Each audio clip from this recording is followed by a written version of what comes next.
কোরআনের আলো, আল হাদিসের আলো।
লিল্লাহে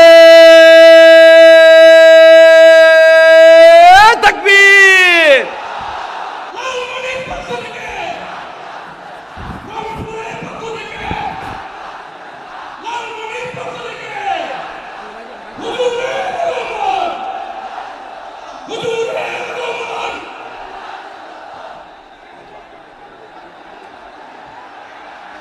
আমি একটু দেখতে চাই যে রংপুর বিভাগের কে কোন জেলা থেকে আপনারা এসেছেন।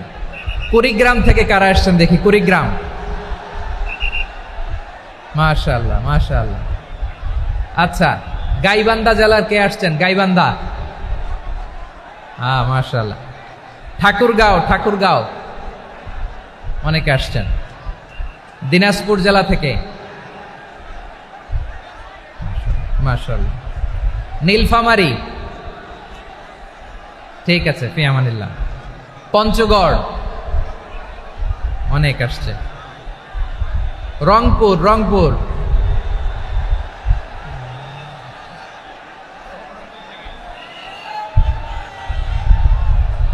মাশাআল্লাহ, মাশাআল্লাহ। ঠিক আছে, লালমনিরহাটের কারা দেখি, লালমনিরহাট।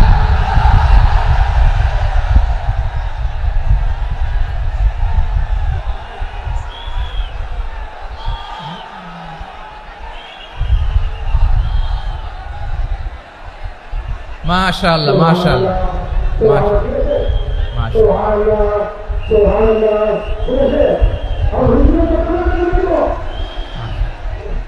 ঠিক আছে, ঠিক আছে। আচ্ছা, এই রংপুর বিভাগের বাইরে থেকে অন্য জেলার কারা কারা আসছেন দেখি, তাও আছে অনেকে। মাশাআল্লাহ, ঠিক আছে, ঠিক আছে। আজকের প্রোগ্রামে উপস্থিত আছেন প্রধান অতিথি হিসেবে অধ্যক্ষ আসাদুল হাবিব দুলু ভাই, সাংগঠনিক সম্পাদক বিএনপি, জাতীয় নির্বাহী কমিটির সভাপতি, জেলা বিএনপি লালমনিরহাট। বিশেষ অতিথি হিসেবে আমাদের অনেক ভাইরা এসছেন, সবাইকে শুকরিয়া জানাই। সভাপতিত্ব করছেন জনাব আব্দুল হাকিম। আইন শৃঙ্খলা বাহিনী, প্রশাসন, ভলান্টিয়ার্স, শুনেছি আমি প্রায় 5,000 ভলান্টিয়ার্স আপনারা নিয়োগ দিয়েছেন। আলহামদুলিল্লাহ, আলহামদুলিল্লাহ। অনেক গোছালো প্রোগ্রাম। আমার প্রাণ ঢালা ভালোবাসা জানবেন, আমার হৃদয়ের গহীন থেকে ভালোবাসা নেবেন, শুভেচ্ছা জানবেন সবাই। ঠিক আছে, ঠিক আছে। প্রিয় ভাইরা, আমরা আর কাল বিলম্ব না করে মূল আলোচনায় চলে যেতে চাই। আজকে যে টপিকের উপর আমি কথা বলবো, টপিকটা হচ্ছে peaceful coexistence and communal harmony, শান্তিপূর্ণ সহাবস্থান এবং সাম্প্রদায়িক সম্প্রীতি। আমাদের বাংলাদেশে সাম্প্রদায়িক সম্প্রীতি আছে না নাই? আবহমান কাল থেকে আমরা মুসলিম, হিন্দু, বৌদ্ধ, খ্রিস্টান, পাহাড়ি, নৃগোষ্ঠী মিলেমিশে একাকার, আমরা সবাই মিলে বাংলাদেশ। আওয়াজ করে বলেন ঠিক কিনা? আমাদের পারস্পরিক সম্প্রীতি, ভালোবাসা, সৌহার্দ্যপূর্ণ আচরণ, বোঝাপড়া, এটা বেশ মজবুত, বেশ মজবুত। তবে মাঝে মাঝে আমাদের এই সম্প্রীতির ভেতরে অনেকে ফাটল ধরাতে চায়। আমরা যে সুখে আছি, শান্তিতে আছি, এটা অনেকের ভালো লাগে না, ঠিক কিনা বলেন? আমাদের মধ্যে সাম্প্রদায়িক সম্প্রীতি, সৌহার্দ্যপূর্ণ আচরণ, ভালোবাসা, এটা আবহমান কাল ধরে আছে।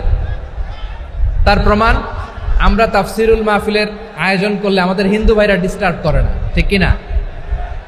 এবং আমি যদি বলি হাত তোলেন, হিন্দু ধর্মের কারা কারা এসেছেন, কত শত কত হাজার যে হাত উঠবে, আপনি অবাক হয়ে যাবেন। আমি চাচ্ছি না হাত উঠাতে। খুলনাতে সর্বশেষ যে আমি প্রোগ্রাম করে গেলাম, সেখানে কয়েকশো হিন্দু ভাই আসছে আমাদের আলোচনা শুনতে, আলহামদুলিল্লাহ। অনেক বৌদ্ধরা আসে, অনেক খ্রিস্টানরা আসে।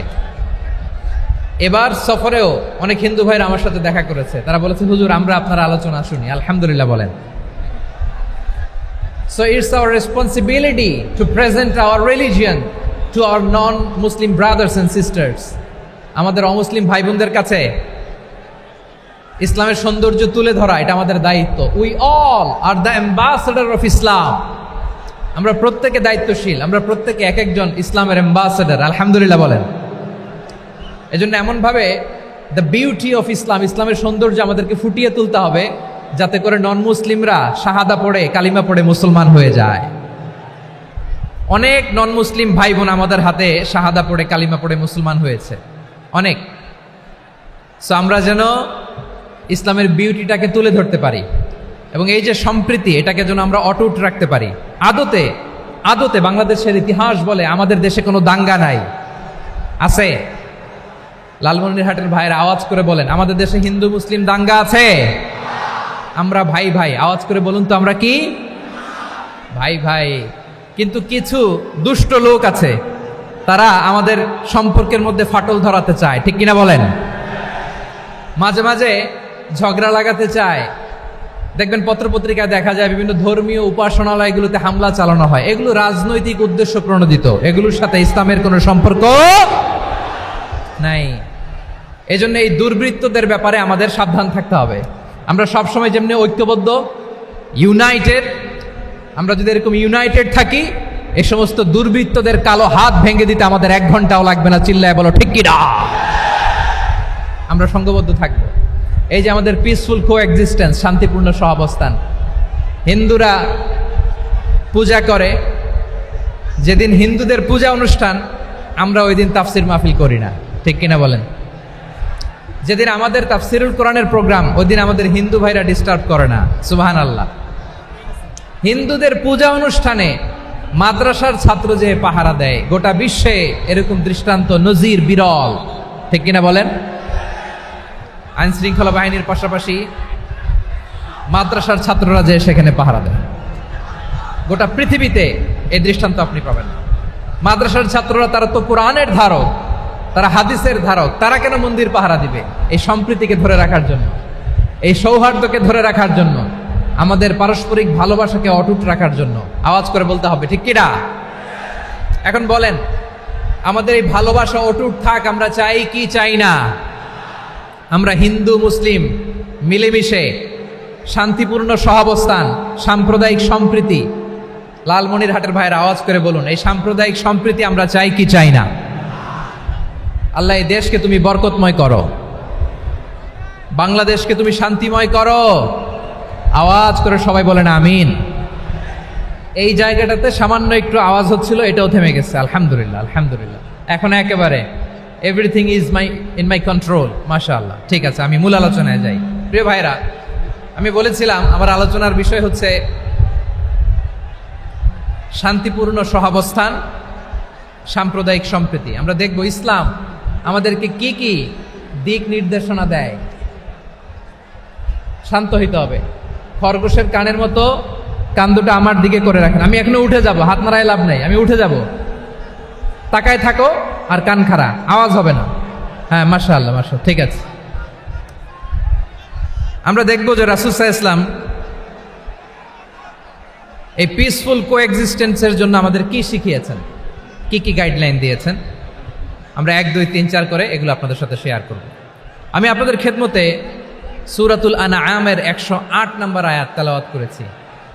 এখানে আল্লাহ রাব্বুল ইজ্জা ওয়াল জালাল তিনি ইরশাদ করছেন, ওয়ালা তাসুব্বুল্লাযীনা ইয়াদউনা মিন দুনিল্লাহি ফায়াসুব্বুল্লাহা আদওয়াম বিগাইরি ইলম কাযালিকা যায়্যান্না লিকুল্লি উম্মাতিন আমালাহুম সুম্মা ইলা রাব্বিহিম মারজিউহুম ফায়ুনাব্বিউহুম বিমা কানু ইয়ামালুন। রব্বুল আলামিন বলেন, গোলাম ও আমার ইমানদার বান্দারা, শোনো শোনো। ও আমার বিশ্বাসী বান্দারা, শোনো শোনো। লা তাসুব্বুল্লাযীনা ইয়াদউনা মিন দুনিল্লাহ ফায়াসুব্বুল্লাহা আদওয়াম বিগাইরি ইলম। ও আমার বিশ্বাসী বান্দারা, যারা আল্লাহকে ব্যতি রেখে, আল্লাহকে বাদ দিয়ে অন্য উপাস্যকে ডাকে, দেবীর পূজা করে, তোমরা খবরদার তাদের গালি দিও না। আওয়াজ করে বলেন, কি দিও না? আল্লাহ বলেন, ও বিশ্বাসীরা শোনো, যারা আল্লাহকে বেছে রেখে দেবীর পূজা করে, অন্য উপাস্যের পূজা করে, তাদেরকে ডাকে, ওই দেবতাদেরকে তোমরা গালি দিও না। যদি ওই দেবতাদেরকে গালি দাও, তাহলে ভুলবশত, শত্রুতাবশত তারা তোমাদের রব আল্লাহকে গালি দেবে, ঠিক কি না? তোমরা যদি তাদের দেবতাদের গালি দাও, ওরা রেগে তোমার আল্লাহরে গালি দিবে, তাহলে আল্লাহরে গালি খাওয়ানোর কারণ হয়ে গেলাম আমি, ঠিক কি না? বলেন।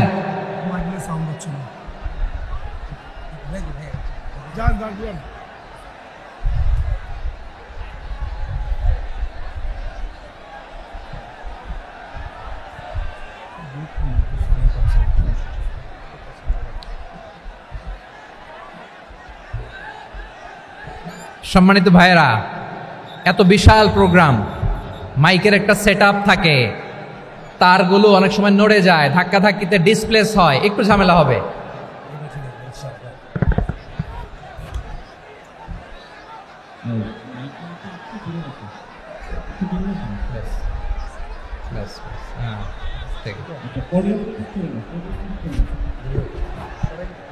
ঠিক আছে, একটু একটু সমস্যা হবে মাঝে মাঝে। আপনারা শান্ত থাকলে, শান্ত থাকতে হবে। এইভাবে সাউন্ড নাই, এই নাই, এই বলতে বলতে আমার সময়ও নাই, উঠে যেতে হবে, এগুলো বোকামি। এই বিভাগীয় প্রোগ্রামগুলোতে যাই, চিৎকার চেঁচামেচি করে তোমরা আসো, সময় শেষ আমাকে উঠে যেতে হয়। আমরা তো বঞ্চিত হলাম। গুরুত্বপূর্ণ অনেক কথা শোনাবো তোমাদের, অনেক। প্রিয় ভাইরা, আপনারা শান্ত হয়ে বসুন, শান্ত হয়ে। রব্বুল আলামিন বলেন, খবরদার বিশ্বাসীরা, আল্লাহ ছাড়া যারা অন্যান্য উপাস্যদেরকে ডাকে, দেবতাদেরকে ডাকে, তাদেরকে তোমরা গালি দিও না। ওই সমস্ত দেবতাদেরকে যদি তোমরা গালি দাও তাহলে তারা আল্লাহকে গালি দিবে, ঠিক কিনা বলেন? আমরা দেবতাদের গালি দিলে ওরা আল্লাহকে গালি দিবে। রব্বুল আলামিন বলেন, খবরদার দেবতাদেরকে গালি দিও না, তাহলে ওরা তোমার রব আল্লাহরে গালি দেবে। প্রতিটি জাতির জন্য তাদের কাজকে আমি আল্লাহ সুশোভিত করে রেখেছি, তারা সবাই একদিন আমার কাছেই ফিরে আসবে। এরপর আমি রব্বুল আলামিন তাদের আমলনামা তাদেরকে জানিয়ে দেব। সুবহানাল্লাহ পড়ে। প্রিয় ভাইয়েরা, আল্লাহ তাআলা বলেছেন খবরদার গালি দিও না। আদেশটা কার? আওয়াজ করে বলেন তো। হিন্দুদের দেবতা দেবদেবীদেরকে গালি দেওয়া যাবে না। আওয়াজ করে বলুন প্রিয় ভাইয়েরা, এই আদেশটা কার? এই আপনাদের গলার আওয়াজ। অন্য ধর্মের দেবতাদেরকে যে গালি দেওয়া যাবে না, এই আদেশটা কার? আরো জোরে বলুন, কার? গালি দিবেন কোন দেবতাকে? দিবেন? যদি দেন তাহলে ওরা আল্লাহরে গালি দিবে। তাহলে আল্লাহরে গালি খাওয়াইলো কে? আপনি, ঠিক কিনা বলেন? আমি আল্লাহকে গালি খাওয়ানোর কারণ হলাম, কারণ আমি যদি গালি না দিতাম ওরা আমার রবকে গালি দিত না। আওয়াজ করে বলেন ঠিক কিনা? তাহলে প্রিয় ভাইয়েরা, ইসলাম আমাদেরকে শিখায়, সূরাতুল আনআমের 108 নম্বর আয়াত থেকে আমরা বুঝলাম কোনো ধর্মকে ছোট করা যাবে না। অন্য ধর্মকে ছোট করা মানে ইসলামকে ছোট করা। অন্য ধর্মের দেবতাকে গালি দেওয়া মানে আল্লাহকে গালি খাওয়ানো। আওয়াজ করে বলেন ঠিক কিনা? খবরদার, এটা করা যাবে না।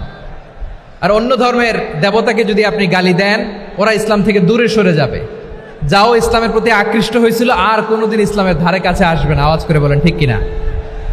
এজন্য কখনো কোনোদিন অন্য ধর্মের দেবতাদেরকে গালি দেওয়া যাবে না। অন্য ধর্মের কোনো দেবতাদেরকে আমরা গালি দিব না, গালি দিব না। বরং ইসলামের beauty, the beauty of Islam, ইসলামের সৌন্দর্যকে আমরা তুলে ধরব। আমরা যদি বিশ্বনবী সাল্লাল্লাহু আলাইহি ওয়াসাল্লামের জীবনের দিকে তাকাই, তাহলে আমি দেখব বিষ্ণু ইসলাম মক্কাতে কিংবা মদিনাতে অন্য ধর্মের লোকদের সাথে খুব পিসফুলি লাইফ লিড করেছেন। হোক মুশরিক, হোক খ্রিস্টান, হোক ইহুদি, বিশ্বনবী সবার সাথে মিলেমিশে ছিলেন। আলহামদুলিল্লাহ বলেন। ইসলাম হচ্ছে পিসফুল রিলিজিয়ান। অন্য ধর্মের প্রতি সহনশীলতার সবক ইসলাম আমাদেরকে দেয়। কিন্তু প্রতিটি মুসলিমের এটা মনে রাখতে হবে, আল্লাহর কাছে পছন্দনীয় গ্রহণযোগ্য ধর্ম, জীবনাদর্শ একটি, সেটা হচ্ছে ইসলাম। আওয়াজ করে বলেন সেটা কি? লালমনিরহাটের ভাইয়েরা আওয়াজ করে বলুন, আল্লাহর কাছে মনোনীত ধর্ম একটি, সেটা কি? এজন্য রব্বুল আলামিন বলেন, ইন্নাদ-দীনা ইনদাল্লাহিল ইসলাম, আল্লাহর কাছে মনোনীত গ্রহণযোগ্য অ্যাকসেপ্টেড ধর্ম মতাদর্শ একটা, সেটা হলো ইসলাম। ইসলাম ছাড়া অন্য কোনো ধর্ম যদি কেউ তালাশ করে, তার ওই ধর্ম আল্লাহ গ্রহণ করবে না। ওমাই ইয়াবতাগি গায়রাল ইসলামি দীনান ফালাই ইউকবালা মিন ওয়া হুয়া ফিল আখিরাতি মিনাল খাসিরিন।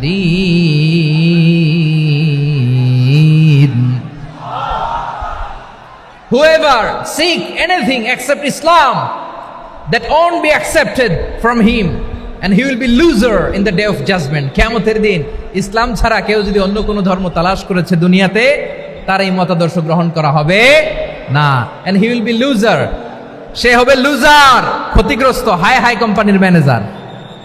ওর আমও শেষ, সালাও শেষ। আওয়াজ করে বলেন ঠিক কি না? এজন্য ইসলাম পেয়ে আমরা খুশি না বেজার?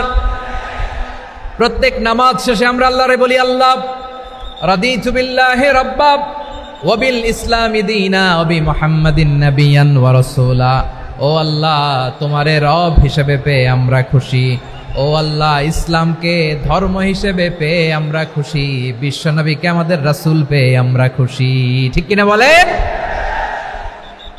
ইসলাম ছাড়া অন্য কোনো ধর্ম আমরা গ্রহণ করব না। ঠিক কিনা বলেন?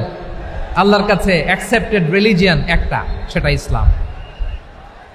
তো বিশ্বনবী সাল্লাল্লাহু আলাইহি ওয়াসাল্লাম মক্কাতে কিংবা মদিনাতে খুব পিসফুলি এক্সিস্ট করেছেন।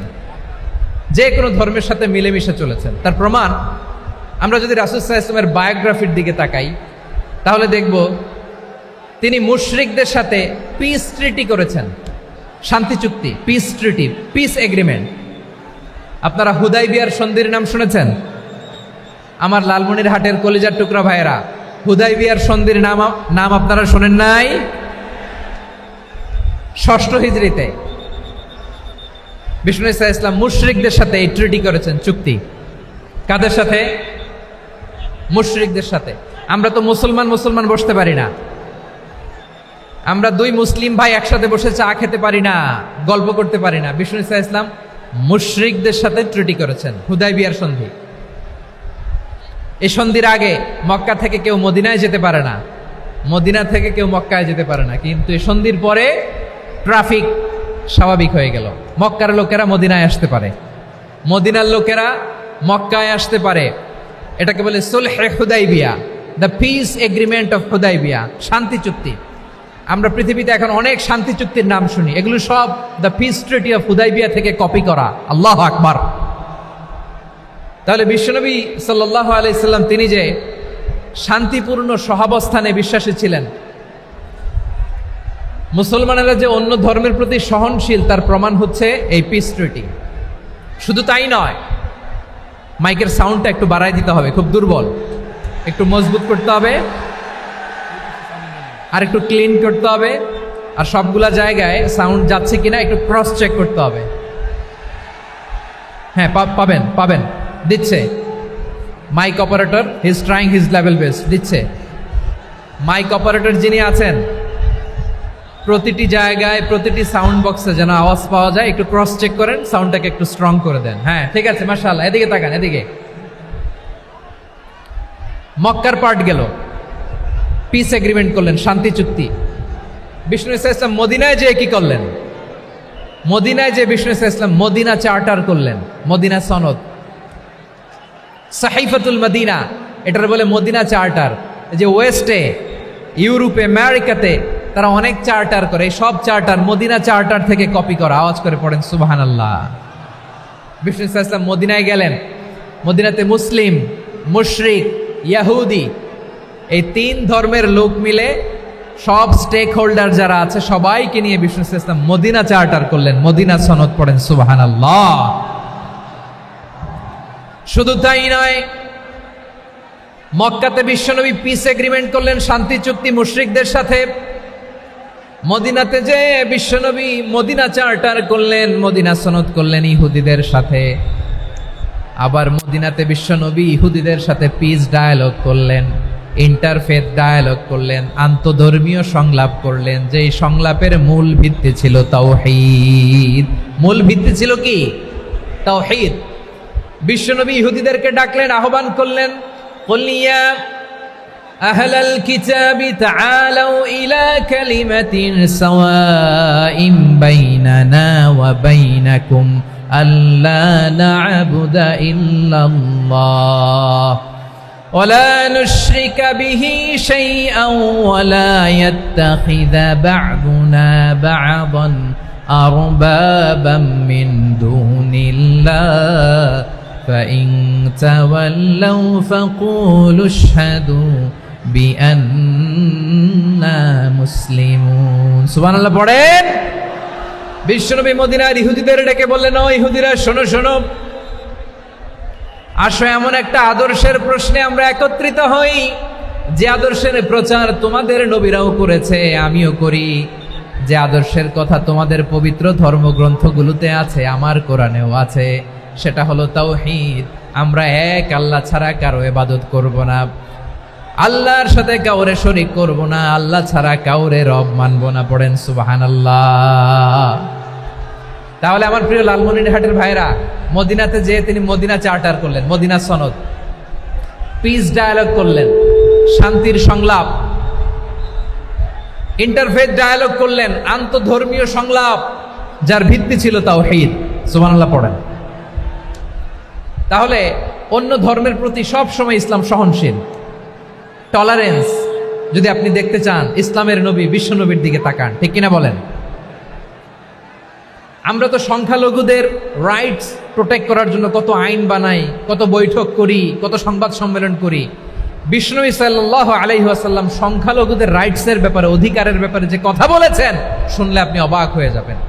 বিশ্বনবী বলেন, আলা মান যালামা মুআহাদান আও ইনতাকাসাহু আও কাল্লাফাহু ফাওকা তাআতিহি আও কাল্লাফাহু ফাওকা তাকাতিহি আও আখাযা মিনহু শাইআন বিগাইরি তিবি নাফসিন ওয়া আনা হাজিজুহু ইয়াউমাল কিয়ামা। খবরদার, জেনে রাখো, কেউ যদি কোনো সংখ্যালঘুর উপরে অত্যাচার করে, কোনো সংখ্যালঘুর প্রাপ্য থেকে যদি কেউ কাউকে ঠকায়, সংখ্যালঘুর উপর যদি কেউ কষ্ট দেয়, কোনো সংখ্যালঘুর সম্পদ যদি কেউ জোর করে কেড়ে নেয়, আমি কিয়ামতের দিন বিশ্বনবী ওই সংখ্যালঘুর পক্ষে আর ওই মুসলমানদের বিপক্ষে বাদী হয়ে দাঁড়াবো।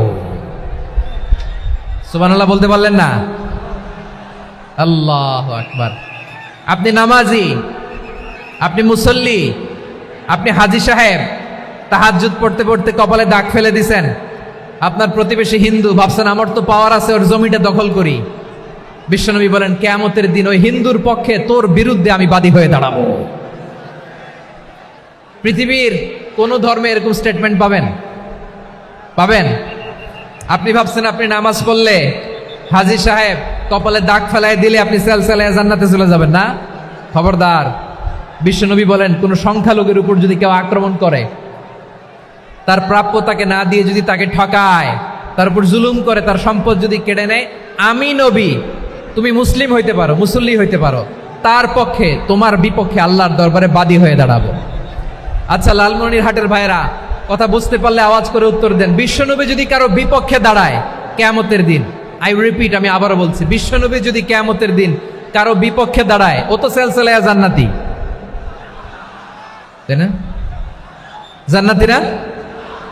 যে নবীর সুপারিশ ছাড়া জান্নাতের গেটও দেখা যাবে না, ওই নবী যদি বলে তোর বিপক্ষে আমি বাদী হয়ে দাঁড়াবো, ওই জান্নাতে আর ঢোকার কোনো সুযোগ আমাদের থাকবে? এখানেই শেষ না আমার প্রিয় লালমনিরহাটের ভাইয়েরা, এখানেই শেষ নয়। বিশ্বনবী বলেন, মান কাতালা মুআহাদান, বুখারীর বর্ণনা, মান কাতালা মুআহাদান লাম ইয়ারাহ রাইহাতাল জান্নাহ। কেউ যদি, কোনো মুসলিম যদি অন্যায়ভাবে কোনো সংখ্যালঘুকে হত্যা করে, কোনো হিন্দুকে হত্যা করে, কোনো বৌদ্ধরে হত্যা করে, অন্যায়ভাবে কোনো মুসলিম যদি কোনো সংখ্যালঘুরে হত্যা করে, জান্নাতে যাওয়া তো দূরের কথা, ওই মুসলিম জান্নাতের ঘ্রাণও পাবে না। সেই বুখারীর বর্ণনা, মান কাতালা মুআহাদান লাম ইয়ারাহ রাইহাতাল জান্নাহ ওয়া ইন্না রিহাহা লা ইউজাদু মিন মাসিরাতি 40 আমা। যে জান্নাতের ঘ্রাণ 40 বছর দূরের রাস্তা থেকেই পাওয়া যায়। সুবহানাল্লাহ পড়েন। প্রিয় ভাইরা, এখান থেকে জান্নাতে পৌঁছতে লাগবে 40 বছর। এত দূর, কত বছর? সবাই বলেন, কত বছর? এখান থেকে জান্নাতে পৌঁছতে লাগবে 40 বছর। এত দূরে থাকতেই জান্নাতের ঘ্রাণ আপনার নাকে এসে ধাক্কা মারবে। বিশ্বনবী বলেন, যে ব্যক্তি কোনো সংখ্যালঘুকে হত্যা করে, জান্নাতের ঘ্রাণ তো পাবেই, জান্নাতে তো ঢুকতে পারবেই না, জান্নাতের ঘ্রাণও তার নাকে লাগবে না। পড়েন না আউযুবিল্লাহ। তাহলে সংখ্যালঘুদের ব্যাপারে ইসলামে অধিকার দেয়া আছে না নাই? লালমনিরহাটের ভাইয়ের আওয়াজ করে বলেন, আমার সংখ্যালঘু হিন্দু ভাইদের রাইটস, অধিকার আমাদের ইসলামে প্রোটেক্টেড আছে না নাই? এখানেই শেষ না। বিষ্ণু ইসলাম আপনার অমুসলিম প্রতিবেশীর সাথে ভালো আচরণ করতে বলেছে। আমাদের হয় না, এটা মুসলিম পাড়া, ওটা বৌদ্ধ পাড়া, হয় না?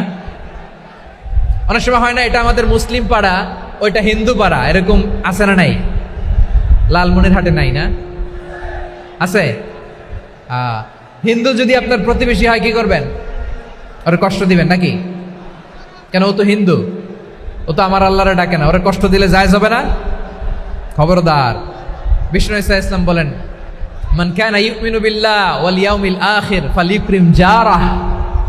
যে আল্লাহ বিশ্বাস করে আর আখিরাতে বিশ্বাস করে, সেজন্য প্রতিবেশীর সাথে ভালো আচরণ করে। সুবহানাল্লাহ। কলিজা জুড়ায় যায় না আমার নবীর কথাগুলো শুনলে? যে আল্লাহ বিশ্বাস করে, যে আখিরাতে বিশ্বাস করে, সেজন্য প্রতিবেশীর সাথে ভালো আচরণ করে। এখানে বলছে মুসলিম প্রতিবেশী, বলছে নামাজি প্রতিবেশী বলছে? আল্লাহওয়ালা প্রতিবেশী বলছে? না। প্রতিবেশী আস্তিক হোক নাস্তিক হোক, প্রতিবেশী মুমিন হোক মুশরিক হোক, প্রতিবেশী হইলেই তার সাথে ভালো আচরণের দরকার আছে না নাই? আমার প্রিয় লালমনিরহাটের ভাইয়েরা, বিষ্ণু ইসা ইসলাম ওনার ইহুদি প্রতিবেশীদের দেখাশোনা করতেন। আওয়াজ না শোনা যাক, আমারও তো দেখা যায়, তাকায় থাকেন, তাকায় থাকলে সওয়াব হবে। কোরআনের কথা যেখান থেকে হয় এদিকে তাকায় থাকলেই বরকত। তাকায় থাকেন। জি জি, মাইক, আমি তো আর মাইক ঠিক করতে আসি না এদিকে, এই মাইক ঠিক করব ওই মাইক ঠিক করব, ওদিকে পাইলট বলবে হুজুর চলে আসেন। জি বসুন বসুন, মাশাআল্লাহ, হ্যাঁ খুব শান্ত, ঠিক আছে। পুলিশ ভাইরা না খেয়ে দিনরাত আপনারা যাতে সুশৃঙ্খল একটা প্রোগ্রাম উপহার পান এটাই চেষ্টা করতেছে, আপনাদেরকে কষ্ট দিতে আসে নাই, একটু একটু সহযোগিতা করেন। জি মাশাআল্লাহ, হ্যাঁ ঠিক আছে। আমার প্রিয় ভাইরা, প্রতিবেশী আস্তিক হোক নাস্তিক হোক, মুসলিম হোক হিন্দু হোক, তার সাথে ভালো আচরণ করতে হবে। বিষ্ণু ইসা ইসলাম ওনার ইহুদি প্রতিবেশীর বাসায় যেতেন। কোন প্রতিবেশী? ইহুদি। আওয়াজ করে বলেন, কোন প্রতিবেশী? ইহুদি। এক ইহুদি কিশোর বিষ্ণু ইসা ইসলামের খেদমত করতে, ইহুদি ছেলে আমার নবীর খেদমত করতো, তারা ছিল নবীর প্রতিবেশী। তো অনেক দিন হয় ইহুদি ছেলেটা আসে না। বিষ্ণুনবী খোঁজ দিলেন, ঘটনা কি? একটা ইহুদি ছেলে না আমার খেদমতে আসতো, ছেলেটা কই? খোঁজ নিয়ে জানলেন ছেলেটা অসুস্থ। বিষ্ণু ইসা ইসলাম ওই ইহুদির বাড়িতে চলে গেলেন ওই ছেলেটাকে দেখা করার জন্য, ভিজিট করার জন্য। সুবহানাল্লাহ পড়বেন না? গেলেন, যে দেখে ইহুদি ছেলেটা মুমূর্ষ, জান জান যায় যায় ভাব, বিছানায় পড়ে আছে, তার বাবা দাঁড়ানো। বিশ্বনবী তার মাথার পাশে বসলেন, মাথায় হাত বুলিয়ে দিলেন, আর ছেলেটাকে বললেন আসলিম, হে ইহুদি ছেলে আসলিম, ইসলাম ধর্ম গ্রহণ করো। তো ছোট্ট ছেলে ভাবে আমরা ইহুদি, এখন ইসলাম ধর্ম গ্রহণ করলে আব্বা যদি বকা দেয়, ফানাযারা ইলা ওয়াজহি আবি, ছেলেটা তার বাবার চেহারার দিকে তাকালো, দেখি আব্বা কি কয়। আব্বা যদি বলে তাইলে ইসলাম ধর্ম গ্রহণ করবে। ইহুদি ছেলেটা তার বাবার দিকে যখন তাকালো, ওর বাবা বলে আতি আবুল কাসিম, আবুল কাসিম যা বলে তাই করো। আবুল কাসিম হচ্ছে বিষ্ণু ইসা ইসলামের একটা কুনিয়াত, উপনাম। আমার রাসূলের বড় ছেলের নাম ছিল কাসেম। যেমন দেখবেন আমাদের এলাকায় কারো ছেলের বড় ছেলের নাম যদি হয় আব্দুল্লাহ, এরা আব্দুল্লাহর বাপ বলে ডাকে। কারো বড় মেয়ের নাম যদি হয় ফাতেমা, এরা কি ডাকে? ফাতেমার বাপ বলে না? তো বিষ্ণু ইসা ইসলামের বড় ছেলের নাম ছিল কাসেম। ইহুদি বাবা বলল আতি আবুল কাসেম, আবুল কাসেম যা বলে তাই শোনো, মানে মোহাম্মদ যা বলে তাই শোনো। এই কথা শুনে ছেলে সাহস পাইছে, ছেলে আবার পড়তে আরম্ভ করলো আশহাদু আল্লাহ ইলাহা ইল্লাল্লাহ ওয়া আশহাদু আন্না মুহাম্মাদার রাসূলুল্লাহ, পড়েন আল্লাহু আকবার। বিশ্বনবীর আহ্বান শুনে ওই আহ্বানে সাড়া দিয়ে ইহুদি ছেলে শাহাদা পড়ে মুসলমান হয়ে গেল। তার হৃদয়টারে ইমানের নূর দিয়ে আলোকিত করে দিল কে? প্রিয় ভাইরা, এবার রাসূল সাল্লাল্লাহু আলাইহি ওয়াসাল্লাম বের হয়ে আসলেন ঘর থেকে, আর বললেন আলহামদুলিল্লাহিল্লাযী আনকাযাহু মিনান নার, প্রশংসা সে আল্লাহর যে আল্লাহ জাহান্নামে চলে যাচ্ছিল প্রায় এমন একটা লোককে মুহূর্তের মধ্যে কালেমায়ে শাহাদাতের বদৌলতে জান্নাতি বানায় দিলেন। আওয়াজ করে পড়েন সুবহানাল্লাহ। এই হাদিস থেকে আমরা কি শিখলাম? What is the moral of the story? এক নম্বর স্টোরি হলো, প্রতিবেশী ইহুদি হোক হিন্দু হোক, যাবেন, সুসম্পর্ক রাখবেন, উপহার দিবেন, বিপদে পাশে দাঁড়াবেন, তাইলেই তো আপনাদের প্রতি, মুসলমানদের প্রতি তারা আকৃষ্ট হবে, ঠিক কিনা বলেন? আপনি যদি হিন্দুদের সাথে বৌদ্ধদের সাথে নাই মিশেন, নাস্তিকের কাছে নাই যান, তো ইসলামের সৌন্দর্যটা ওরা বুঝবে কেমনে? আমার অনেক হিন্দু পরিচিত ভাই আছে, ওরা আমাদের ইফতারির প্রোগ্রামে এসে একসাথে ইফতারি করে। অনেক মদখোর আমার সাথে বসে একসাথে ডিনার করে, হাফ প্যান্ট পরা, গলায় স্বর্ণের চেইন, হাতে স্বর্ণের ব্রেসলেট, আইসা আমার সাথে ডিনার করছে, আছে এরকম। গাঁজাখোর, আমি বলি আসো, welcome welcome to my dinner, আসো বসো। বসলেই তো আমি ওর ডিএনএ, চিন্তার ডিএনএ চেঞ্জ করে দেওয়ার সুযোগ পাবো, চিল্লায় বলো ঠিক কিনা? আসতে হবে আমার কাছে। Hour door is open, the door of Islam is open 24/7। সব সময় আমাদের ইসলামের দরজা আমার অমুসলিম ভাইদের জন্য খোলা আছে না নাই? এই হাদিস থেকে দুইটা শিক্ষা। এক নম্বর শিক্ষা, প্রতিবেশী মুসলিম হোক অমুসলিম হোক, যান, অসুস্থ হইলে একটু আপেল নিয়ে যান, আঙ্গুর নিয়ে যান, কমলা নিয়ে যান, তাদের সাথে ভালো আচরণ করেন। ইসলামের বিউটি দেখে, সৌন্দর্য দেখে অবাক হবে, নসিব ভালো হলে কোনোদিন কালিমা পড়ে মুসলমান হয়ে যাবে। ঠিক কিনা বলেন? তাহলে অমুসলিমের সাথে ভালো সম্পর্ক। বিশ্বনবী ইহুদির বাড়িতে গেলেন, ইহুদির বাড়ি, আর আমার মুসলমান ভাই আমার কাফের বলে, এরকম আছে না নাই? মুসলিমরা দেখতে পারে না, সহ্য করতে পারে। বিশ্বনবী সাল্লাল্লাহু আলাইহি ওয়াসাল্লাম ইহুদির বাড়িতে গেলেন, এটা একটা শিক্ষা। আরেকটা শিক্ষা হলো, ভাইয়েরা ধাক্কা মারে এসে সামনে এসে কি লাভ? প্রোগ্রাম তো শেষ হচ্ছে, এখনই শেষ হচ্ছে। তো এই যে আমাদের বকশি ভাই ওয়াদা নিল, হাত তোলালো, মিম বলে এত কথা বলল, তো আমি জেলায় জেলায় যে খালি হাত নাড়াই তোমাদের জন্য নাকি? হ্যাঁ, হাত নাড়াই শুধু। এই ধাক্কাইতে ধাক্কাইতে এদিকে এসে হাত নাড়াইতেছে, হয়েছে তো, দেখলাম তো, ঠিক আছে, মাশাআল্লাহ, অনেক সুশৃঙ্খল, অন্যান্য যে কোনো জেলার জন্য সুশৃঙ্খল। আমার দিকে তাকাও, আমার দিকে তাকাও, ঠিক আছে। এই যে দাঁড়িয়ে আছে, একটা ছেলে নড়ে না, দেখছেন? মাশাআল্লাহ, মাশাআল্লাহ, মাশাআল্লাহ। হ্যাঁ, এইভাবেই। আর কয়েকটা মজাদার কথা আছে, শোনো। এই হাদিস থেকে আমাদের শিক্ষা হলো, আমার প্রতিবেশী যেই ধর্মের হোক আমি সম্পর্ক রাখবো। অসুস্থ হলে যাব, কি বলেন ভাইরা? যাবেন না? যাবেন না আপনারা? আচ্ছা, 2 নম্বর শিক্ষা হলো, বিষ্ণু ইসা ইসলামের খাদেম ছিল ইহুদি, এতদিন খেদমত করলো, একদিনও বিশ্বনবী ওরা কালিমার দাওয়াত দেয় নাই। কারণ কি? বিশ্বনবী একটা ভালো সময়ের অপেক্ষা করতেছিলেন, প্রপার টাইমিং। দায়ীর কাজ হচ্ছে দায়ী ইলাল্লাহ, সে হচ্ছে সুযোগ সন্ধানী। দায়ী সুযোগ খোঁজে, কখন দাওয়া দিলে ব্যাটে বলে হবে, ঝোপ বুঝে কোপ মারে। ঠিক কিনা বলেন? বিষ্ণু ইসলাম ভালো সময়ের অপেক্ষা করতেছিলেন, দেখি ভালো সময় আসুক আসুক আসুক আসুক। আস্তে আস্তে এমন সময় আসছে, ছেলে এবার মুমূর্ষ। অসুস্থ ব্যক্তির হৃদয় অত্যন্ত নরম থাকে। হসপিটালে যখন কেউ যায় তার হৃদয়টা বড্ড নরম থাকে, মৃত্যুর ভয়ে তার অন্তরটা নরম থাকে। ঠিক কিনা বলেন? এই প্রপার টাইমিং এর অপেক্ষা করতেছিলেন। যখনই টাইমিং পেয়েছেন, দাওয়াত দিলেন, পড়ো লা ইলাহা ইল্লাল্লাহ, সুবহানাল্লাহ পড়েন সবাই। তাহলে ইসলাম অমুসলিম প্রতিবেশীর সাথে ভালো আচরণ করতে বলে। ইসলাম অমুসলিম মাতা পিতার সাথেও ভালো আচরণ করতে বলে। মাতা পিতা যদি অমুসলিম হয়, তারা ফেলে দিতে পারবেন? পারবেন? আমার লালমনিরহাটের ভাইয়েরা, অনেক হিন্দু ছেলে আমাদের হাতে শাহাদা পড়ে মুসলিম হয়, কিন্তু ওর মা মুসলমান হয় নাই, বাবাও হয় নাই। এরকম আছে না নাই? তো ও হয়েছে মুসলিম, মা বাপ হিন্দু, এখন মা বাপ কি বাদ? হ্যাঁ, মা বাপ বাদ দেয়া যাবে? যেই মা আপনারে 9 মাস 8 মাস পেটে ধারণ করলো, আপনার মায়ের নার ছেঁড়া ধন, আপনি ওই মারে বাদ দিতে পারবেন? যে মায়ের বুকের তাজা দুধ খেয়ে আপনি আজকে বাড়ন্ত তাজা তরতাজা, ওই মারে বাদ দেয়া যাবে? মায়ের এক ধারে দুধের দাম, কাটিয়া গায়ের চাম, পাপোশ বানাইলেও ঋণের শোধ হবে না। এমন দরদি ভাবে কেউ হবে না আমার মাহা গো। মায়ের এক ধারে দুধের দাম, কাটিয়া গায়ের চাম, পাপোশ বানাইলেও ঋণের শোধ হবে না। এমন দরদি ভাবে কেউ হবে না আমার মাহা গো। ঠিক কিনা? মাকে তো বাদ দেওয়া যায় না। وَقَضَى رَبُّكَ أَلَّا تَعْبُدُوا إِلَّا إِيَّاهُ وَبِالْوَالِدَيْنِ إِحْسَانًا। আল্লাহ বলে, অবধারিত 2টা ভার্ডিক তোমাদের জন্য, এক আল্লাহর ইবাদত করবা আর মা বাবার প্রতি ইহসান করবা। আদেশটা কার?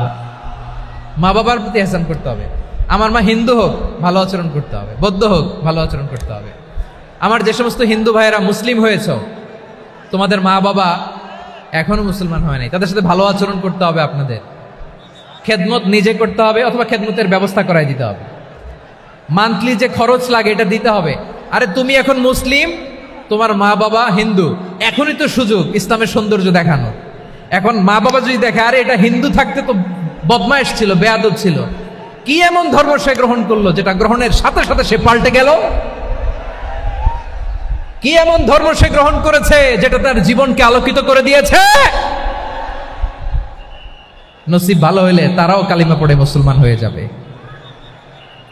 বিষ্ণু ইসলামের স্ত্রীর নাম ছিল আয়েশা রাদিয়াল্লাহু তাআলা আনহা, আবু বকর রাদিয়াল্লাহু তাআলা আনহুর মেয়ে।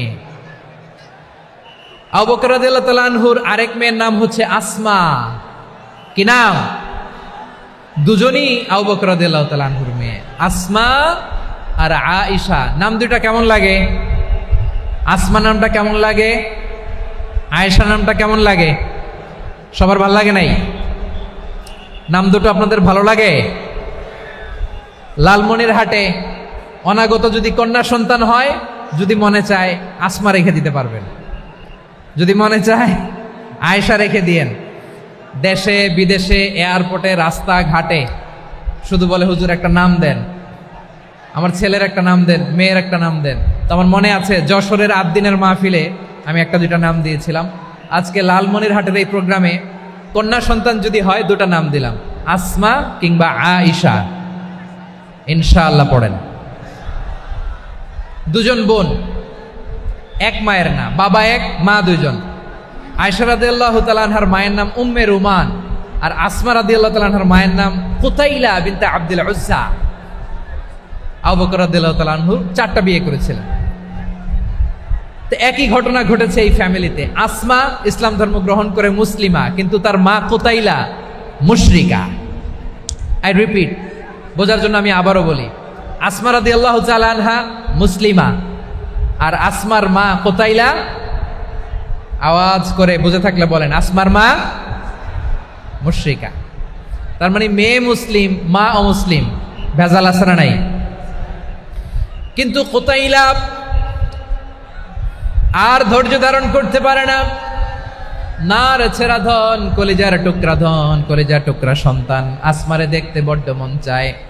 সাইয়েদনা আসমা রাদিয়াল্লাহু তাআলা আনহা মক্কা থেকে হিজরত করে মদিনায় চলে গেলেন হুদাইবিয়ার পর। যখন মক্কা মদিনার ট্রাফিক স্বাভাবিক হলো, মক্কার লোক মদিনায় যায়, মদিনার লোক মক্কায় আসে। কুতাইলা কলিজার টুকরা সন্তান আসমারে দেখার জন্য কিছু উপহার নিয়ে বিশাল মরুপথ পাড়ি দিয়ে মক্কা থেকে মদিনায় যায়। সুবহানাল্লাহ বলেন। এখন মা আসছে মেয়ের সাথে দেখা করতে, মেয়ে তো আর দেখা দেয় না। মেয়ে ভাবছে আমার মা তো মুশরিকা, অপবিত্রা, তার সাথে কি দেখা দেয়া যাবে? বিশ্বনবীর দরবারে চলে গেলেন। সুবহানাল্লাহ বলেন। কি সৌভাগ্যবান ছিল তারা, মাসলা জানার দরকার হলেই নবীর দরবারে চলে যেত। ঘরে বউয়ের সাথে ঝগড়া হলে নবীর দরবারে চলে যেত।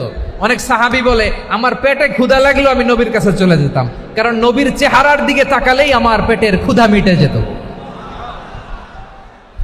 সাইয়েদনা আসমা রাদিয়াল্লাহু তাআলা আনহা বিশ্বনবীর কাছে চলে গেলেন, যে বললেন ইয়া রাসূলুল্লাহ ইয়া হাবিবাল্লাহ ইন্না উম্মি কাদিমাতুন ইলাইয়া ওয়া হিয়া রাগিবা। আমার মা মক্কা থেকে অনেক দূর মরুর পথ পাড়ি দিয়ে উপহার সামগ্রী নিয়ে মদিনায় আমার সাথে দেখা করতে এসেছে গো নবী। আমার জানতে বড্ড ইচ্ছে হয় আমি আমার মুশরিকা মাখা করতে পারবো কিনা। আফা আসিলুহা, আগে যেমনি আমি আমার মায়ের সাথে ভালো আচরণ করতাম, যেমনি আমি আমার মায়ের সাথে সদাচরণ করতাম গো নবী, এখন আমি মুসলিমা, মা মুশরিকা, এখনো কি আগের মতো সদাচরণ করতে পারবো নাকি? বিশ্বনবী বললেন নাম সিলিহা, হ্যাঁ রে আসমা, অবশ্যই অবশ্যই, আগে ঠিক যেমন তুমি তোমার মায়ের সাথে ভালো আচরণ করতে, এখনো তেমনি আগের মতো ভালো আচরণ করবা। আওয়াজ করে পড়েন সুবহানাল্লাহ। কি ইসলাম আমরা পেয়েছি! কত ব্রড মাইন্ডেড আমাদের ইসলাম, কত ওপেন মাইন্ডেড ইসলাম, কত ওপেন আপ করতে পারে, চিন্তা করতে পারেন। বিষ্ণু বললেন হ্যাঁ অবশ্যই, নাম সুলিহা, আগে যেমনি ভালো আচরণ করছো আসমা, এখন ওইরকমই করো, পারলে আরো বাড়ায় করো। সুবহানাল্লাহ বলেন। তাহলে আমার যে হিন্দু ভাইয়েরা, হিন্দু বোনেরা, ইমানের বদৌলতে দৌলতে আপনি ধন্য হয়েছেন, আপনার আম্মা আব্বা এখনো মুসলমান হয় নাই, তাদের জন্য দোয়া করেন, তাদের জন্য দোয়া করেন, আল্লাহ যেন তাদেরকেও ইমানের দৌলত দান করে। আমরা সবাই পড়ি আমিন, আরো জোরে পড়েন আমিন। এখন বলেন, ইসলাম কি ন্যারো মাইন্ডেড রিলিজিয়ান না ব্রড মাইন্ডেড? লালমনিরহাটের যুবক ভাইরা আওয়াজ করো, ইসলাম কি ন্যারো মাইন্ডেড না ব্রড মাইন্ডেড? কতটা ব্রড মাইন্ডেড দেখেন। বিশ্বনবী সাল্লাল্লাহু আলাইহি সাল্লাম অমুসলিমরা যদি নবীকে উপহার দিত, ওই উপহারও বিশ্বনবী গ্রহণ করতেন। সুবহানাল্লাহ পড়েন। আপনার অমুসলিম বন্ধু যদি উপহার দেয় সেটাও আপনি নিতে পারবেন, যেটা নেওয়া জায়েজ। কিন্তু আপনার বন্ধু যদি আপনার মদের বোতল দেয়, নিতে পারবেন? হ্যাঁ, মদের বোতল দিলে পারবেন না। আপনার বন্ধু যদি আপনার পর্ক দেয়, পর্ক, শুকরের গোশত মিশ্রিত কোনো খাবার, ওটা নিতে পারবেন না। হালাল যে কোনো জিনিস নিতে পারবেন। বিশ্বনবী সাল্লাল্লাহু আলাইহি ওয়াসাল্লাম অমুসলিমদের দেয়া হাদিয়া গ্রহণ করতেন। কেমন নবী ছিলেন? আমার নবীরে চিনে নেন, আমার নবীর অ্যাটিটিউড জেনে নেন। বিশ্বনবী সাল্লাল্লাহু আলাইহি ওয়াসাল্লাম যখন কোনো জনপদে যেতেন, 3টা অপশন নিয়ে যেতেন। প্রিয় ভাইয়ের, আওয়াজ করে বলতে হবে, কোনো জনপদে গেলে আমার নবীর অপশন থাকতো কয়টা? আমার মতো 3 আঙ্গুল উঁচু করে দেখান আর বলুন, আমার নবী কোন জনপদে গেলে কয়টা অপশন নিয়ে যেতেন? 1 নাম্বার অপশন আসলিম তাসলাম। নতুন এলাকায় গেলে বলতেন আসলিম তাসলাম, ইসলাম ধর্ম গ্রহণ করো, শান্তিতে থাকবা, আমার ভাই হয়ে যাবো, আমরা ভাই ভাই। ইসলাম মানো, আমরা ভাই ভাই। অপশন নাম্বার কত? 1। যদি বলে না ইসলাম মানবো না, ওকে, অপশন নাম্বার 2, মুসলিম হওয়ার দরকার নাই, লা ইকরাহা ফিদ্দিন, ইসলামে কোনো বাড়াবাড়ি নাই। খ্রিস্টান আছো থাকো, বৌদ্ধ আছো থাকো, ইহুদি থাকতে চাও থাকো, কিন্তু আমরা যেহেতু রিজিওনাল সুপার পাওয়ার, আমাদের আন্ডারে থাকো, ট্যাক্স দিয়া থাকো, এটার বলে জিজিয়া। আলেম যারা আছেন বুঝবেন, এটার আরবিতে কি বলে? জিজিয়া। You pay us the tax, we will give you the security. তোমরা ট্যাক্স দিবা, আমরা সিকিউরিটি দিব, আমাদের আওতায় থাকবা, কেউ তোমাদেরকে আক্রমণ করতে পারবে না, আমরা নিরাপত্তা দিব। সুবহানাল্লাহ বলেন। এটা অপশন নাম্বার কত? আচ্ছা, বুঝে থাকলে বলেন, 1 নাম্বার অপশন কি ছিল? ইসলাম। ইসলাম মানো, শান্তিতে থাকবা, ভাই ভাই, আমরা ভাই ভাই। অপশন নাম্বার 2, ট্যাক্স দাও, আমরা নিরাপত্তা দিব, মুসলিম হওয়া লাগবে না। এখন 1 নাম্বারও মানে না, 2 নাম্বারও মানে না, মুসলিম হব না, ভালো, খ্রিস্টান থাকো, ট্যাক্স দাও, আমরা সিকিউরিটি দিব না, এইটাও মানি না।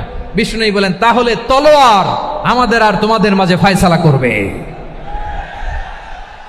মুসলিমও হব না, ট্যাক্স দিবা, নিরাপত্তা দিব, আমরা সুপার পাওয়ার, আমাদের আন্ডারে থাকবে, এটাও না। তাহলে তোমাদেরকে তো আমরা বিশ্বাস করতে পারি না, কখন না কখন বিশ্বাসঘাতকতা করো, কার সাথে মিলে হাত মিলাও, তলোয়ার আমাদের মাঝে ফয়সালা করবে। তখন তিনি জেহাদের সশস্ত্র সংগ্রামের ঘোষণা দিতেন। সুবহানাল্লাহ পড়েন।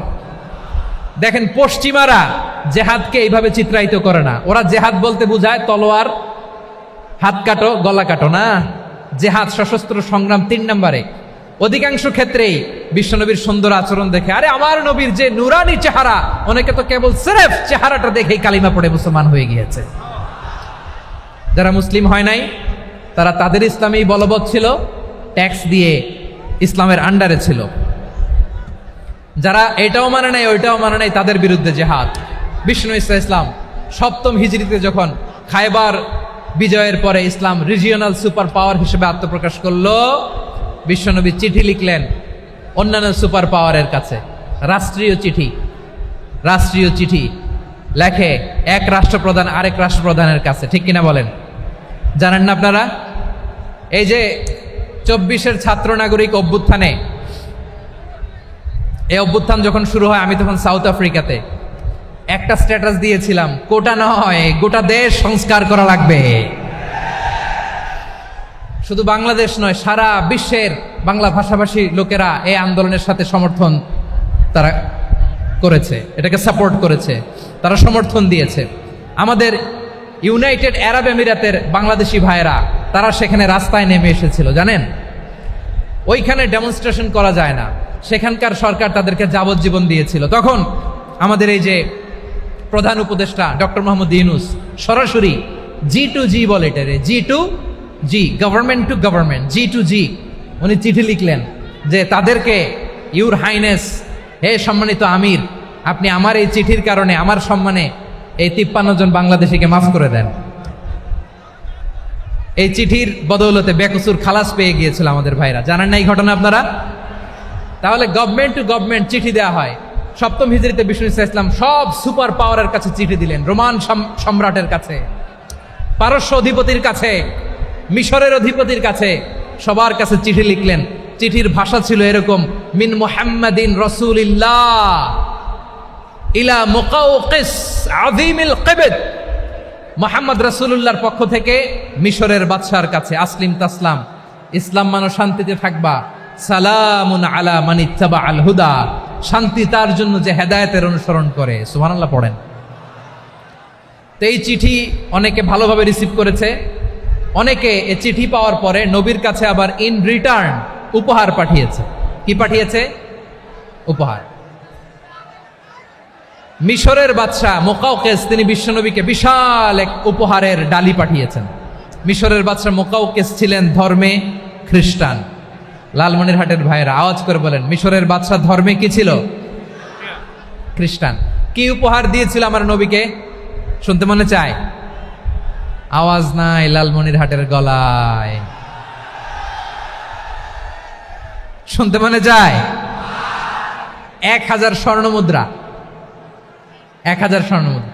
2টা খ্রিস্টান দাসী, একজনের নাম মারিয়া বিনতে শামউন আল কিবতিয়া, আরেকজনের নাম সিরিন বিনতে শামউন আল কিবতিয়া।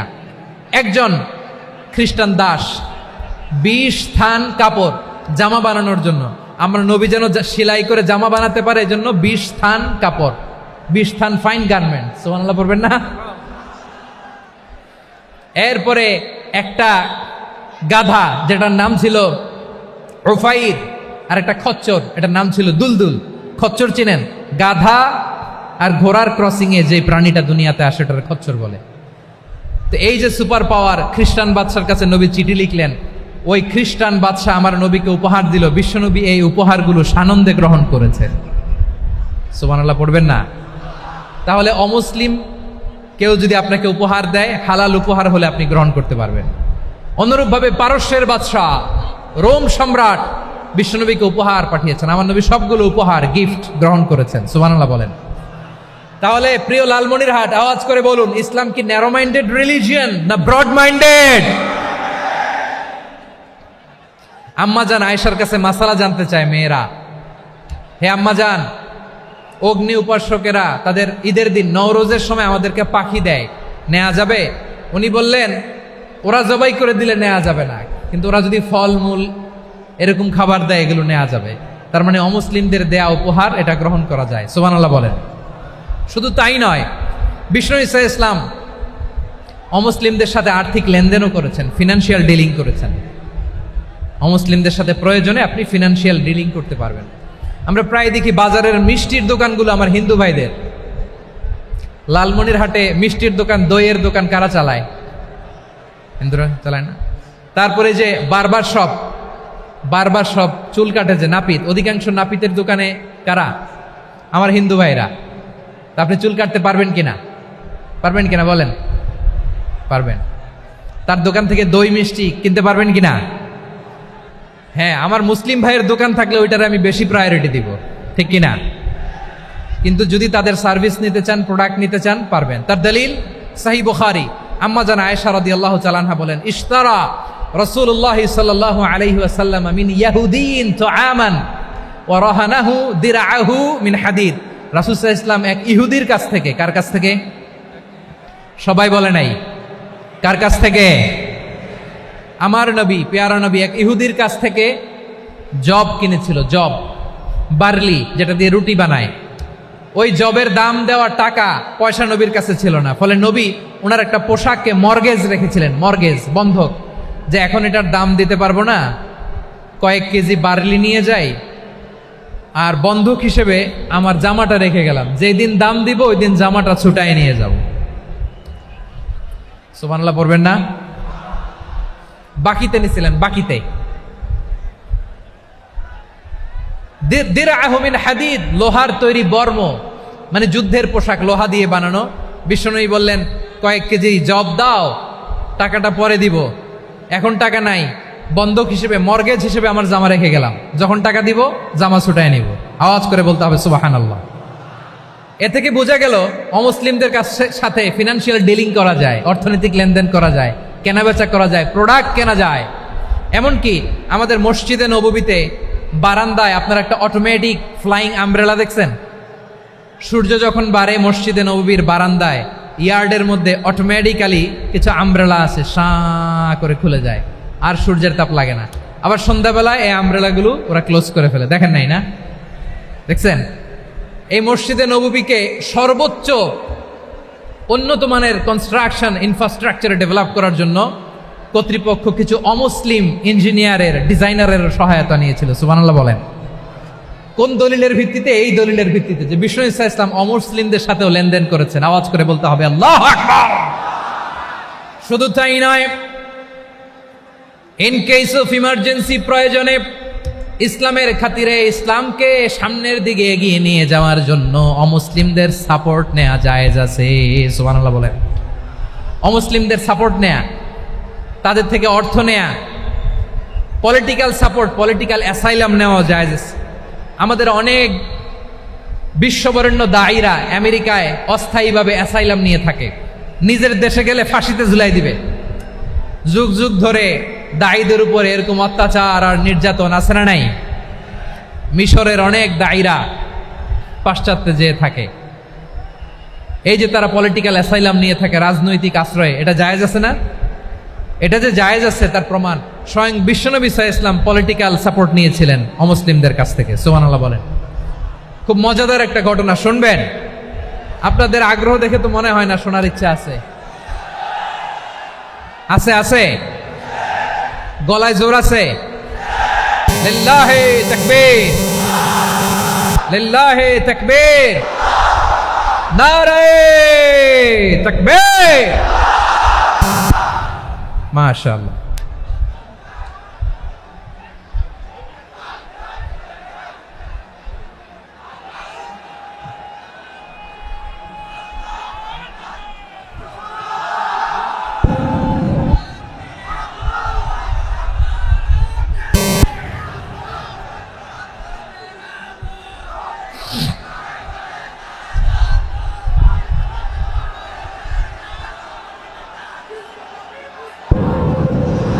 মাশাআল্লাহ মাশাআল্লাহ। থামুন থামুন আমার ভাইরা। বিশ্বনবীর বয়স তখন প্রায় 51 বছর। কত বছর? বিশ্বনবীর সবচেয়ে কাছের মানুষ খাদিজা রাদিয়াল্লাহু তাআলা আনহা ইন্তেকাল করেছেন। বিশ্বনবী বড্ড কষ্ট পেলেন, হৃদয়টা ভেঙে খান খান। যিনি ঘরের ভেতরে বিশ্বনবীকে সান্ত্বনা দিতেন, ভালোবাসা দিতেন, বাইরে গেলে কুরাইশরা বকাঝকা করে, অত্যাচার করে, কিন্তু আম্মাজান খাদিজা রাদিয়াল্লাহু তাআলা আনহা ঘরটারে এমন শান্তির নীর বানায় রেখেছেন, এই ঘরের ভিতরে ঢুকলে বিশ্বনবীর কলিজাটা ঠান্ডা হয়ে যেত।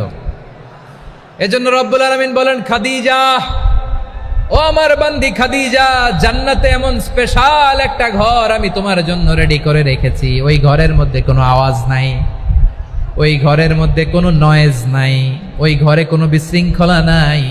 কারণ মক্কার জমিনে আমার নবী কুরাইশদের বিশৃঙ্খলা, নয়েজ আর ঝামেলাগুলোকে উপেক্ষা করে যখন তোমার ঘরের ভেতরে ঢুকতো, ঘরটারে তুমি শান্তির নীর, ঠান্ডা, নীরব, নিস্তব্ধ, নিঝুম আর শান্তির নীর বানিয়ে রেখেছ। এজন্য জান্নাতে স্পেশাল একটা শান্তির নীর আমি তোমারে উপহার দেব। ওই প্রিয়তমা স্ত্রী খাদিজা ইন্তেকাল করলেন, বিশ্বনবীর হৃদয় ভেঙে খান খান। আবার ওনার চাচা আবু তালেব ইন্তেকাল করলেন, যিনি পলিটিক্যাল শেল্টার দিতেন নবীকে। কে দিতেন? আবু তালেবের ভয়ে, বিশ্বনবীর এই চাচার ভয়ে কোনো মুশরিক নবীর গায়ে হাত দেওয়ার সাহস পায় নাই। এখন স্ত্রীও নাই, চাচাও নাই, নবীকে আশ্রয় দেওয়ার কেউ নাই। নবীর চারদিকে অন্ধকার। নবী এখন কই যাবেন? আমার পেয়ারা নবী নতুন স্টেশন খুঁজতেছেন, নতুন দাওয়াতি প্ল্যাটফর্ম খুঁজতেছেন। তিনি যায়েদ বিন হারেসা রাদিয়াল্লাহু তাআলা আনহুকে নিয়ে মক্কার পাশের একটা নেইবরিং সিটি তায়েফে চলে গেলেন। কোথায় চলে গেলেন? লালমনিরহাটের ভাইয়ের আওয়াজ করে বলেন, কোথায় গেলেন? তায়েফে চলে গেলেন দিনের দাওয়াত দেওয়ার জন্য। কি দেওয়ার জন্য? নাকি জমি কিনতে গেছিলেন?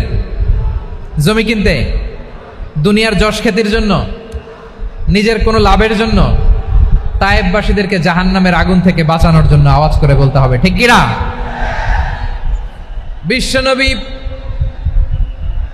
বিশাল মরুপথ, পাহাড়ি পথ পাড়ি দিয়ে তায়েফের মরুজমিনে গেলেন কোরআনের দাওয়াত নিয়ে, ইমানের দাওয়াত নিয়ে।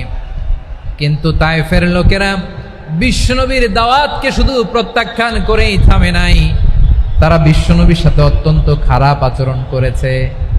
বিশ্বনবীকে শারীরিকভাবে হেনস্থা করেছে, আমার নবীকে শারীরিকভাবে অত্যাচার করেছে, আমার পেয়ারা নবীর গায়ে পাথর মেরেছে।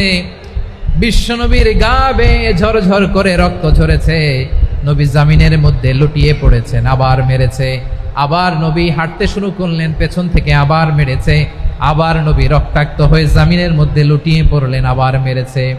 বিশ্বনবীর মতো এত সুশ্রী মানব, বিশ্বনবীর মতো এত শুভ্র মানব, বিশ্বনবীর মতো এমন চমৎকার দেহাবয়ব দিয়ে রব্বুল আলামিন কাউকে বানান নাই।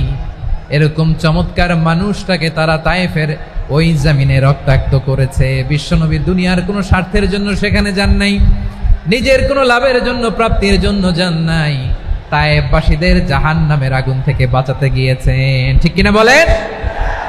খেয়ে না খেয়ে দিন প্রচারের কাজে নিজেকে দিয়েছ বিলিয়ে, তায়েফের কাফিরেরা চিনল না সে আলো, দুষ্ট ছেলেদের পিছু দিল লেলিয়ে, পাথরের আঘাতে ক্ষত বিক্ষত হয়ে সারা শরীর থেকে রক্ত ঝরে।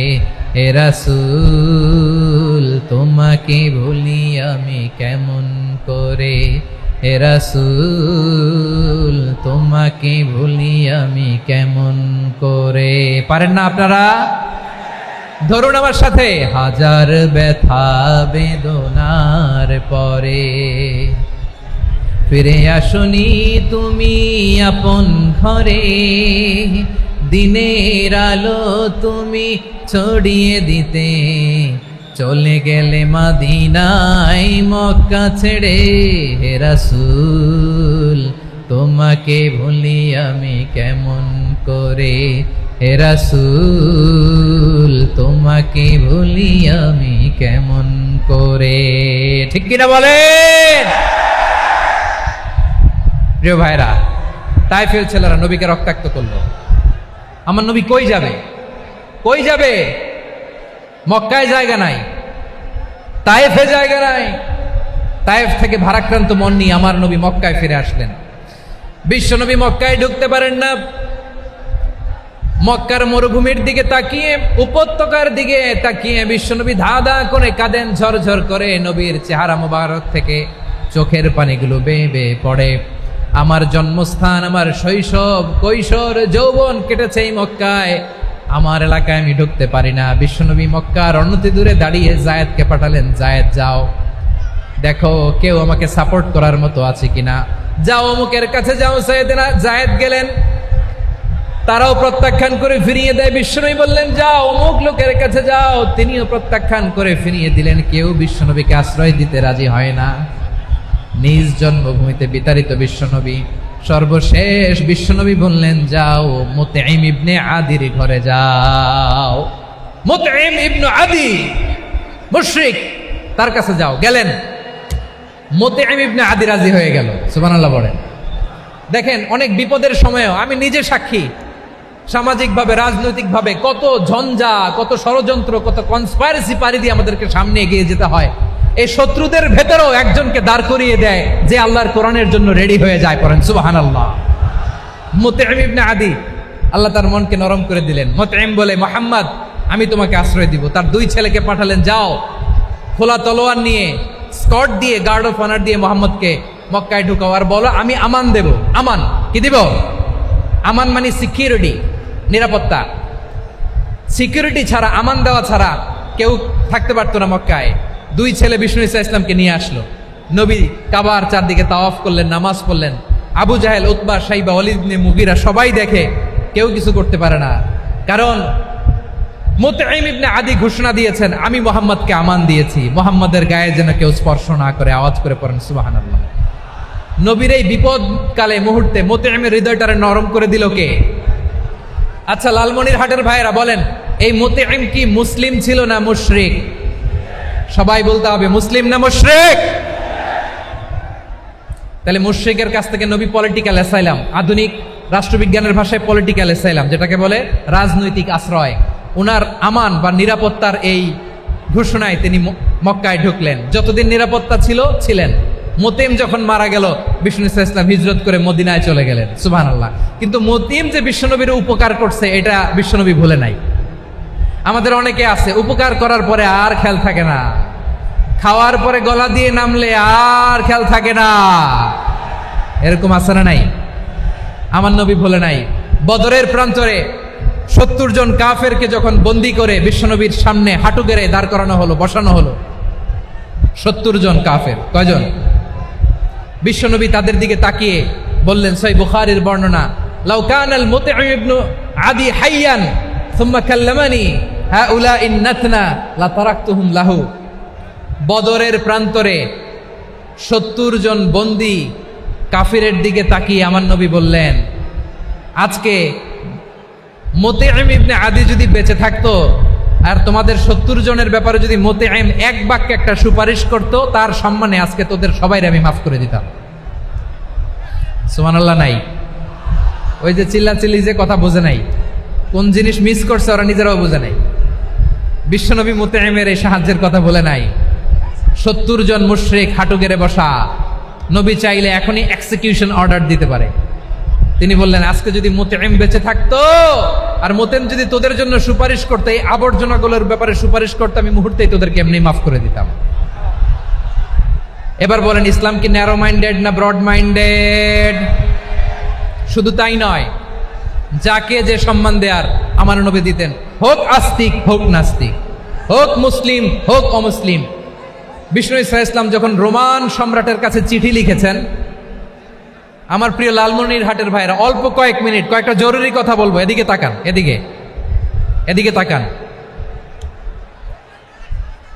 রোমান সম্রাটের কাছে বিশ্বনবী যখন চিঠি লিখলেন মিন মুহাম্মদ রাসূলিল্লাহ ইলা হিরাকলা আযীমির রোম। মুহাম্মদের পক্ষ থেকে হিরাক্লিয়াসের কাছে, যিনি হচ্ছেন আযীমির রোম। এটা নবী নিজ থেকে বানায় লিখছেন অতিরিক্ত সম্মান দিয়ে। কোন রাষ্ট্রপ্রধান যখন আসে তাদেরকে আমরা কি বলি জানেন? তার নামের শেষে HE এটা লিখতে হয়, H.E. মানে হিজ এক্সেলেন্সি। কি লেখে? হিজ এক্সেলেন্টি, অথবা ইউর হাইনেস, ইউর ম্যাজেস্টি। দেখেন, বিশ্বনবী সাল্লাল্লাহু আলাইহি ওয়াসাল্লাম সব নবীদেরও নবী, তিনি একজন মুশরিক খ্রিস্টান সম্রাট রোমান সম্রাটের কাছে চিঠি লিখতে যেয়ে লিখতেছে, ইলা হিরাকলা আযীমির রোম, হিরাক্লিয়াসের কাছে আমার চিঠি, যিনি রোমের আযীম, হিজ হাইনেস, মানে রোমের অনেক সম্মানিত এক বাহাদুর। আওয়াজ করে বলেন সুবহানাল্লাহ। তার মানে যাকে যে সম্মান দেয়ার এটা বিশ্বনবী দিতেন। এমনকি যেই ইহুদিরা ভালো ছিল, এই ইহুদিদেরও প্রশংসা করেছেন বিশ্বনবী মুহাম্মদুর রাসূলুল্লাহ সাল্লাল্লাহু আলাইহি ওয়াসাল্লাম। এক ইহুদির প্রশংসা করেছেন বিশ্বনবী। ইহুদির কার? আমি তো আমার ভাইয়ের প্রশংসা করি না, আমি তো এক আলেম আরেক আলেমরে স্পেস দেই না, আমি তো এক দায়ী আরেক দায়ীর সাথে বসতে চাই না। আমার নবী ইহুদির প্রশংসা করে। কার প্রশংসা? ওই ইহুদির নাম ছিল মুখাইরেক। সিরাত গ্রন্থ ঘাটলে পাবেন। তিনি বলেছেন, মুখাইরেক খাইরু ইয়াহুদ, Mukhayriq is the best of the Jews. জুইশদের মধ্যে সে সবচেয়ে ভালো। কেন প্রশংসা করলেন তার? এর কারণ মদিনা চার্টারে কথা ছিল, সব ধর্মের মুসলিম মুশরিক ইহুদিরা মিলে মদিনাকে রক্ষা করবে। কিন্তু 3য় হিজরিতে যখন উহুদের যুদ্ধ শুরু হলো, সবার কথা ছিল যেই আক্রমণ করে আমরা মদিনাকে বাঁচাবো। কোন শহরকে বাঁচাবো? মদিনাকে। কিন্তু কুরাইশরা যখন অ্যাটাক করলো, ইহুদিরা আর আসে না, ইহুদিরা আর বেরোয় না। বিষ্ণু বললেন, ওহে ইহুদিরা, তোমরা না চুক্তি করলে আমার সাথে যে মদিনা বাঁচাতে সবাই ঝাঁপিয়ে পড়বো, আসো। একটা ইহুদিও বেরোয় না, কেউ আসে নাই সেদিন, একজন ছাড়া। তার নাম মুখাইরেক। তার নাম কি? মুখাইরেক বাহাদুরের মতো ঘোড়সাওয়ার হয়ে বেরিয়ে গেলেন এবং বললেন, গোটা ইহুদি সাম্রাজ্যের একজনও যদি না আসে, আমি মুখাইরেককে কেউ ঘরে আটকে রাখতে পারবে না। বেরিয়ে আসলেন, এসে বললেন, আমি মুহাম্মদের পক্ষে যুদ্ধ করব। আমি মারা গেলে আমার সম্পদ আমার উত্তরাধিকারীরা পাবে না, আমার সম্পদ তোমরা মুহাম্মদকে দিয়ে দিবা। সুবহানাল্লাহ বলেন। উহুদের ময়দানে 70 জন মুসলমান শহীদ হলো। এই ইহুদি, সেও মুসলমানের পক্ষে যুদ্ধ করে নিহত হলো। সুবহানাল্লাহ বলেন। মুসলিমদের লাশ যখন নিয়ে আসা হলো, এই মুখাইরিকের লাশও নিয়ে আসা হলো। মুসলিমদের লাশের পাশে মুখাইরিকের লাশ দেখে বিশ্বনবী মুখাইরিকের প্রতি অনেক খুশি হলেন। আর বিশ্বনবী খুশি হয়ে বললেন, মুখাইরিক খায়রু ইয়াহুদ, মুখাইরিক যদিও তুমি ইহুদি, তারপরে তুমি সব ইহুদিদের মধ্যে সেরা ইহুদি পড়েন সুবহানাল্লাহ। আমার নবী ইহুদিকেও সম্মান দিতে কার্পণ্য করে নাই, আওয়াজ করে বলেন আল্লাহু আকবার। প্রিয় ভাইরা, এবার সর্বশেষ আওয়াজ করে বলেন, ইসলাম কি ন্যারো মাইন্ডেড নাকি ব্রড মাইন্ডেড? সবাই বলেন ন্যারো মাইন্ডেড না ব্রড মাইন্ডেড? এজন্য অমুসলিম হইলেই তারা আমাদের শত্রু নয়। শত্রু কারা? এই লালমনিরহাটের ভাইয়েরা শোনেন, শত্রু কারা? যে সমস্ত অমুসলিম আমাদেরকে নিশ্চিহ্ন করে দিতে চায়, যে সমস্ত অমুসলিম আমাদের ভূখণ্ড থেকে আমাদেরকে তাড়িয়ে দিতে চায়, যে সমস্ত অমুসলিম আমার ধর্ম নিয়ে তুচ্ছতাচ্ছিল্য করে চিল্লায় বলেন ঠিক কিনা, তারা আমাদের শত্রু। সাধারণ অমুসলিমরা আমার শত্রু নয়।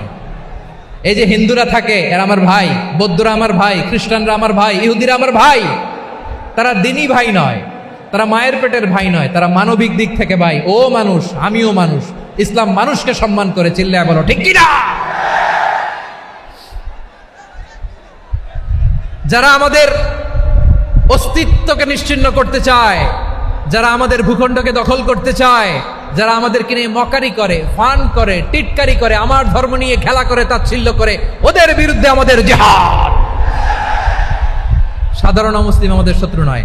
আপনি জানেন নিউ ইয়র্কে, আমি তো নিউ ইয়র্কে ছিলাম অনেকদিন, ওখানে ফিলিস্তিনিদের পক্ষে যখন আমরা মিছিল করেছি, অনেক ইহুদি আমাদের সাথে মিছিলে দাঁড়িয়েছে।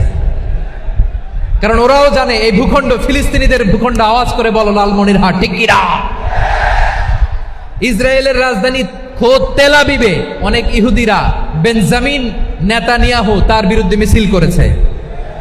তো তারা কি আমাদের শত্রু? না। অনেক খ্রিস্টান আমাদের সাথে আমাদের স্বার্থ রক্ষায় আমাদের পাশে দাঁড়িয়েছে। খেয়াল রাখবেন, হিন্দু আর হিন্দুত্ববাদ এক নয়, ইহুদি ধর্ম আর জায়নিজম এক নয়। জায়নিজমের বিরুদ্ধে আমাদের সংগ্রাম, আমাদের জেহাদ, চিল্লায় বলেন ঠিক কিনা। এই যে ফিলিস্তিনের ভাইয়েরা, তারা তাদের স্বাধীনতা সংগ্রামের জন্য লড়াই করছে, করে যাচ্ছে, আমরা এটাকে সমর্থন জানাই, চিল্লায় বলো ঠিক কিনা। কাশ্মীরের ভাইয়েরা স্বাধীনতার জন্য সংগ্রাম করছে, আমরা সেই সংগ্রামকে সমর্থন জানাই, আওয়াজ করে বলো ঠিক কিনা। যারাই আমাদের ইসলামকে নিশ্চিহ্ন করতে চায় তাদের বিরুদ্ধে আমাদের সংগ্রাম, আওয়াজ করে বলতে হবে ঠিক কিনা। ওই সমস্ত দুর্বৃত্তদের সাথে আমাদের কোনো সম্পর্ক নাই। আমরা যদি ঐক্যবদ্ধ থাকতে পারি, ওই দুর্বৃত্তরা চান্স পাবে না। আমরা ঐক্যবদ্ধ থাকতে রাজি আছি। লালমনিরহাটের ভাইয়েরা, আমরা ঐক্যবদ্ধ থাকলে ওই দুর্বৃত্তদের কালো হাত ভেঙে দিতে আমাদের সময় লাগবে না। তাদের কালো হাত ভেঙে দিতে রাজি আছে মুসলমান? কারা কারা রাজি? দু হাত তুলে দেখাও।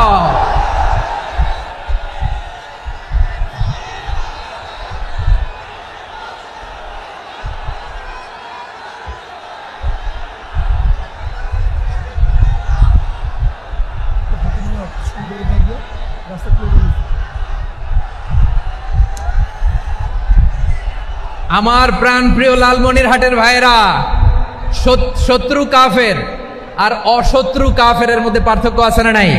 আবু তালেবও মুশরিক, আবু জাহেলও মুশরিক, কিন্তু দুই মুশরিকে পার্থক্য আছে না নাই?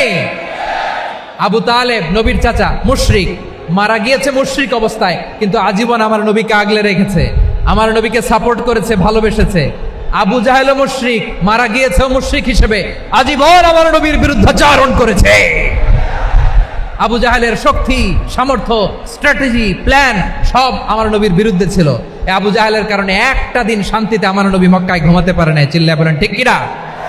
এজন্য রব্বুল আলামিন বলেন, লা ইয়ানহাকুমুল্লাহু আনিল্লাযীনা লাম ইউকাতিলুকুম ফিদ-দীনি ওয়া লাম ইখরিজুকুম মিন দিয়ারিকুম আন তাবাররুহুম ওয়া তুকসিতু ইলাইহিম ইন্নাল্লাহা ইউহিব্বুল মুকসিতিন।